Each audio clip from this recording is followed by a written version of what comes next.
You mentioned a minute ago, Clifton, about Lamar's, rushing involvement, or I guess involvement in the run game for the Ravens, how that might be taken back a little bit going into this year. I guess my question is, do his recent injuries over the past 2 years factor into that calculus of having him rush a little less? I should say that last year's injury came in the pocket, so it's not like he was rushing and got hurt that way.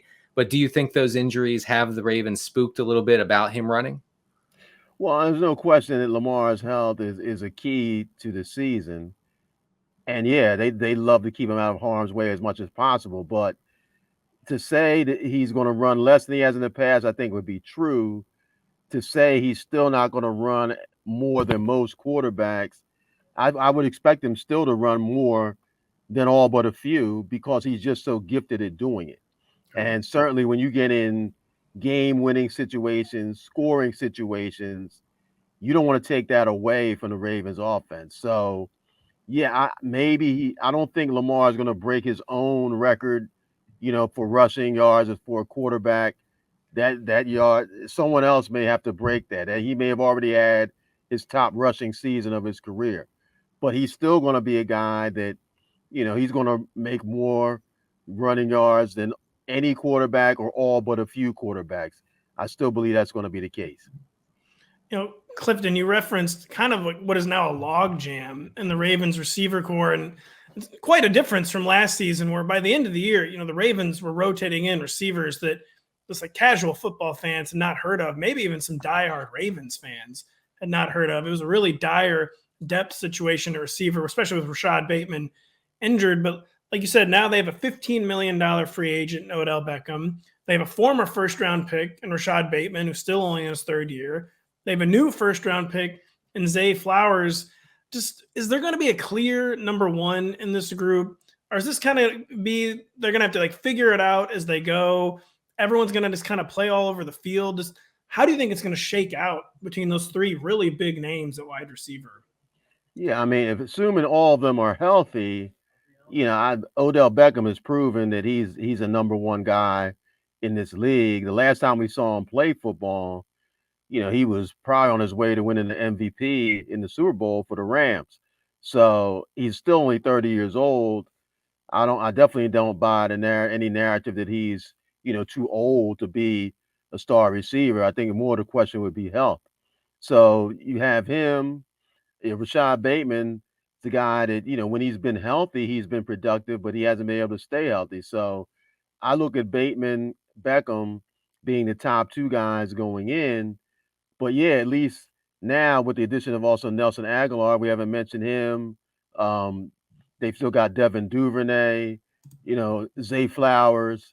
That's 5 targets right there, wide receiver before we even get to the tight ends. There is only one ball. That's a lot of mouths to feed. So again, I don't think the Ravens are going to have more than, if I had to guess, more than one wide receiver, if any, get 1,000 yards. If they do have one, my best guess would be it would be Beckham would be the guy if he stays healthy.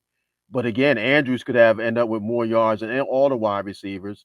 And I do believe that they'll have an offense where 4 or 5 guys are sharing touches rather than having, a big gun who's really soaking up all the targets. You mentioned Rashad Bateman's health, which has just been a huge source of frustration, I'm sure, for the Ravens and fantasy managers. Just a really talented guy we want to see out in the field. How did he look this spring? Is he healthy heading into training camp? Is he going to be full go for week one? I mean, we know there's no doubt about his week one availability. Just what do you think his health and conditioning level is right now? This is Bateman you're speaking of? Yes, Bateman. Yeah, he had a cortisone injection right before mandatory minicamp, so he did not participate in mandatory minicamp. He watched from the sidelines. The hope is that he'll be healthy starting training camp, and the definite hope that he'll be healthy for week one. Bateman never had injury problems in college, but in his 2 years in the NFL, he has. So that's the key with him. If he can stay on the field and have a full season, I don't think there's any doubt he'll be productive, but he hasn't been able to do that in Baltimore yet. So we'll see. But as far as his health right now, it's trending upward. They feel that in training camp he'll be able to go. Even if early in training camp, I wouldn't be surprised if they're cautious with him. And I don't think you're going to see a lot of Beckham or Bateman in the preseason, if any. But the key is week 1, and they expect him to be, ramped up and ready to go.